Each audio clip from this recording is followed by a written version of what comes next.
Thank you. So I know we've literally just met, but we need to have a frank conversation about someone very important in your life. And this is somebody who makes you snap at your significant other or your coworkers, makes you lose patience with your kids if you have them. If you've got a little bit of fat around your midsection that you just cannot get rid of no matter what you do, this person's most likely to blame because they also make you eat a lot of junk food and they think that the middle of the night is the perfect time to think about all the things that are causing you stress. And this person also follows you to work every day and they distract you from your long-term goals. They make you lose focus and they plant seeds of negativity and defensiveness. Ladies and gentlemen, I'm talking about Pete. Now, you might be thinking, this guy sounds like a complete bastard, and there's no way I would ever let somebody like this in my life. But Pete represents your biological, evolutionary, hardwired stress response, in addition to the ancient, primitive portion of your brain. All the things that Pete makes you do are how you are physiologically designed to respond to stress. And he also represents your ancient, primitive brain. Now, so Pete's not really a bad guy because his number one job is to really protect you and to keep you alive. But the way he does it in today's modern age is oftentimes ill-suited to the environments that we're living and working in. So Pete's just a little bit misunderstood, and so I like to call him Sneaky Pete because you really could not have made it this far in your life without him. Like you are his number one priority. And Sneaky Pete not only possesses the key to helping you build your resiliency to stress, believe it or not, he's also one of the world's most brilliant chemists. Now, Sneaky Pete actually introduced himself to me on the freeway. One day I was driving in my car and I saw a billboard that was part of an insurance carrier's campaign trying to get people to move and exercise more. And I loved this campaign because it was kicky, it was snarky, it was fun. It wasn't using guilt or fear to try to motivate people to exercise more. The billboard said, cavemen. They had no cars, they had no escalators, they had no love handles. And I thought, cute, they did it again, it's another fun ad. But the more I started thinking about this, the more brilliant I realized it was. Because our ancestors led highly stressful lives. And stress produces a hormone called cortisol, which makes us deposit more fat around the midsection. But our ancestors also did the fighting and the fleeing in response to stress, which burned off those hormones. So if they did have a little bit of extra fat, it most likely wasn't just plopped all around their waist. Now, I have no idea if they consulted an exercise physiologist or if this was even their intent, but what they're really talking about is the physiology of the stress response, and it inspired me to do several years worth of research. So the thing is, we oftentimes think stress is just something that happens in our heads. But the truth is, stress is a chemical, hormonal event that radically changes our chemistry and our physiology. So anytime we are exposed to a stressful event, whether it is real or imagined, whether it is physiological or psychological, the stress response is triggered. And stress hormones like adrenaline, noradrenaline, and cortisol come gushing into our bloodstream. And they stimulate the body to release energy from stored sites. And this energy gives immediate fuel for our muscles to be able to fight and or flee. Now, when we get this short burst of intense physical activity related to fighting and fleeing, it produces another set of hormones, things like endorphins, that restore calm. They blunt pain. They enhance immunity and health and sleep. So the end result of the stress response is that balance is restored. Like, this is a beautifully designed system, but the critical component to getting balance is this short burst of intense physical activity. And this is something that I call play it out. Now, we currently live and work in environments where it's not always appropriate to play it out. Like, it's not okay to punch your boss in the face. You cannot take off sprinting out of a stressful meeting. You're stuck in rush hour traffic, unable to move. You spend long hours sitting behind a desk, and you're just left stewing in these toxic stress hormones that are really having a lot of negative side effects on the body and the brain. But it's really lack of movement that's short-circuiting this system. So I mentioned cortisol is one of the stress hormones that's released. So physically, cortisol makes us crave high-fat, high-sugar foods when we're stressed out. Our ancestors really lived on the margins of energy balance, okay? They spent, a lot of energy every day just finding food and resources.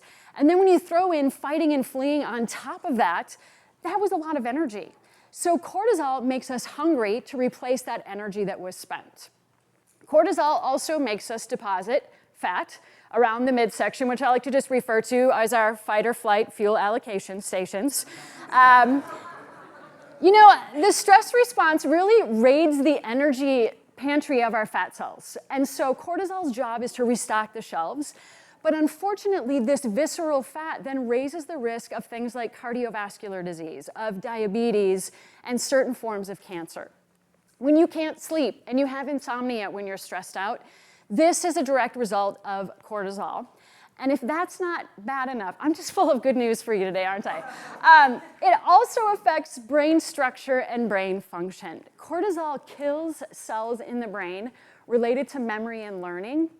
And stress also allows Sneaky Pete to take control of the brain. Anytime we're stressed out, Sneaky Pete hijacks the advanced part of our brain that's responsible for higher thought, for learning, and self-control.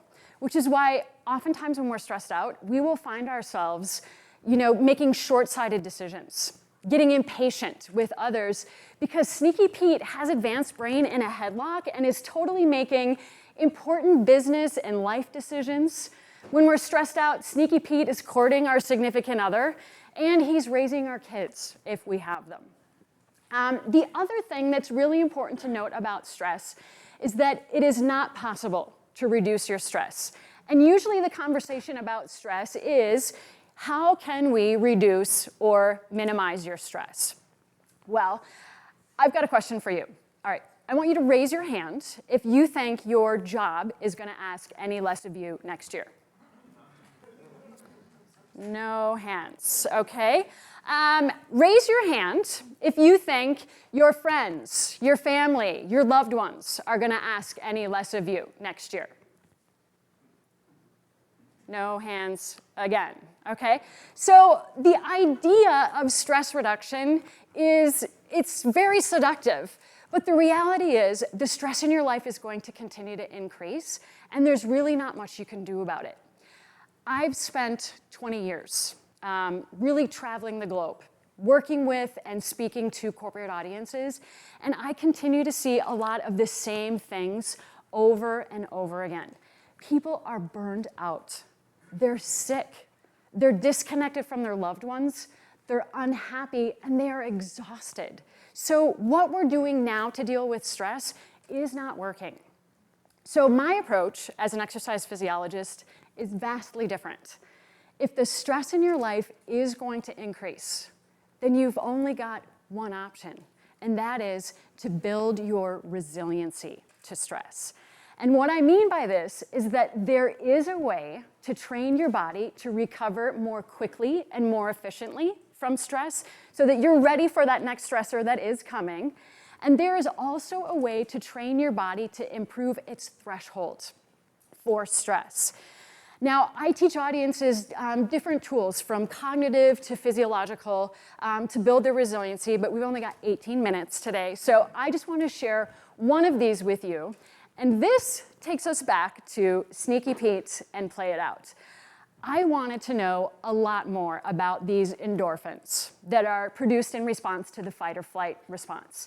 I wanted to know exactly how much physical activity is needed, at what intensity, and for how long.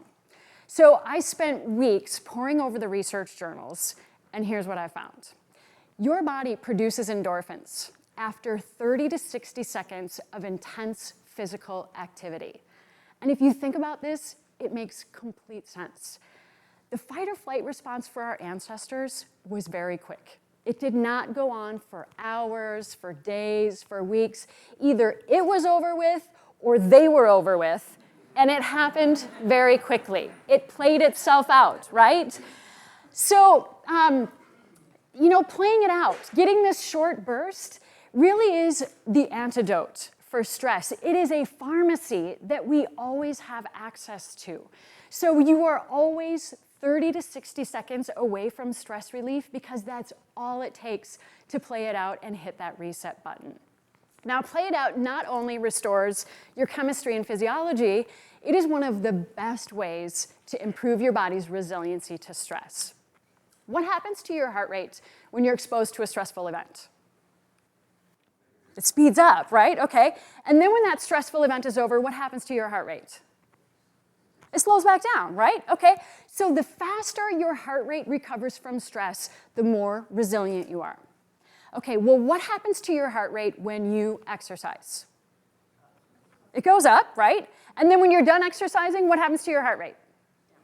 It goes down, okay? So as soon as the stress of exercise is removed, the heart rate drops and recovers.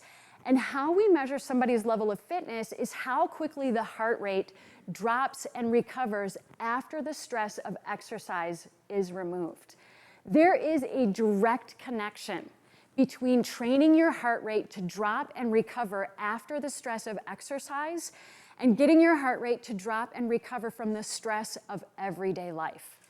Training the heart rate to recover from any type of stress, whether it is physical, mental, or emotional, improves the body's resiliency. Now, play it out, and these short bursts of interval training also raise our threshold for what the body perceives to be a stressful event. It raises the trigger point at which the body decides something is stressful. So now we can handle more before we freak out. And research has shown that people with a higher level of fitness are more successful in dealing with their stress than those who have a lower level of fitness. And the data suggest an inverse relationship. The higher your level of fitness, the lower your level of stress. So this short burst of activity, it really is a tonic that really does not take us long to access. So what does this look like for you? Okay, when you're doing your cardiovascular exercise, interval train instead of getting your heart rate up and maintaining that same heart rate for the duration of your workout. So what you do is for a short period of time, work really hard, push yourself to a level of discomfort, and then follow that with a brief period of recovery. And then you just repeat this cycle multiple times.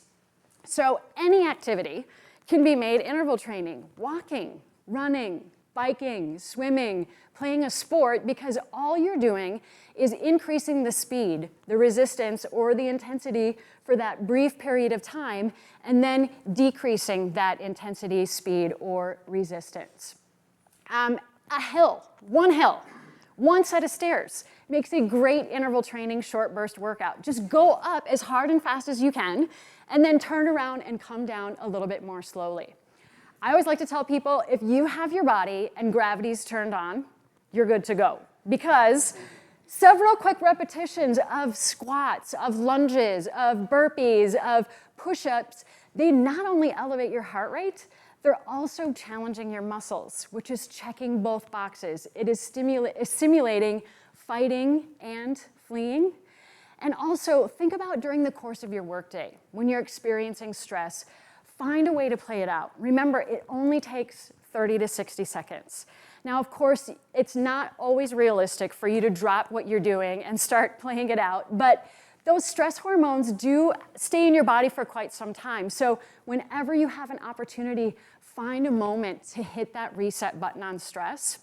And a lot of times, it's not actually as difficult as we think it is. So a few years ago, I was doing a speaking engagement in San Jose, California. And as I was walking out of the airport to find the car that was going to be taking me to my hotel, I spotted something out of the corner of my eye. And I was like, is that really what I think it is? Because it looks like there is an old man jump roping over there. I had to know more. So I walked over and I introduced myself. And this is Ali. And he is a hotel shuttle bus driver. And while he's waiting for his guests to arrive, he pulls out his jump rope and just does a minute or two of exercise to hit that reset button and play it out. So I asked Ali if I could videotape him, and he was very happy to oblige me. 2 legs. This is only 1 leg. This is together and this is lifting. 1 leg, 2 legs. Sorry. How awesome is this guy? I mean, he is in a dress shirt and khaki pants, and it's his job to sit stationary for 8 hours, driving in high-stress traffic. But when he has a moment, he takes that opportunity to hit the reset button. I mean, this guy's got to be in his late 60s, early 70s, and he is fit and he's resilient. So I think if Ali can do it, all of us can do it. Okay, so play it out. Restores our chemistry and physiology, one of the best ways to improve our resiliency, and it also negates a lot of the negative side effects that happen from stress. Short burst interval training burns up to 36% more fat than steady state training, which is important because if you remember, cortisol is the fat storage hormone. Cardiovascular exercise also stimulates the brain to create new brain cells, specifically in the hippocampus, which is the exact same area that cortisol kills brain cells. Play It Out also wrestles brain control away from Sneaky Pete, because when we get that short burst of intense physical activity, Sneaky Pete gets to do his job, and then he can sit back and relax and let advanced brain take control. And people who exercise not only fall asleep more quickly, they sleep more soundly, and they wake up feeling more refreshed. Play It Out is a tonic for stress, and it's very easy and quick to access. For millions of years, our ancestors responded to the stress in their life with a short burst of physical activity. And this allowed them to respond to the highly stressful nature of their lives in a healthy and resilient way. Just the past 150 years have seen changes that our ancestors never could have imagined. The Industrial Revolution has decreased the amount of intense physical activity that we once got on a daily basis. Plus now we've got technology and labor-saving devices that have further reduced the need for daily movement. And when we couple this with the speed of business, information, and communication, it's no wonder that stress and its negative side effects are on the rise. We may think evolution is over because, I mean, hello, look at you, right? But we are still evolving to the high-stress nature of our lives, and in a lot of ways, it's not good. What hasn't changed is the presence of Sneaky Pete and our hardwiring to respond to stress quickly and physically. So the next time you're experiencing stress, I want you to ask yourself one question. What would a caveman do? Would they surf the internet or binge watch their favorite television show for hours on end? Would they bury themselves in work so that they didn't have to deal with their problems? No, they would play it out. So if you start training to build your resiliency, you will not only survive, but you will thrive well into the future, and it's only going to take you and Sneaky Pete 60 seconds to get started. Thank you.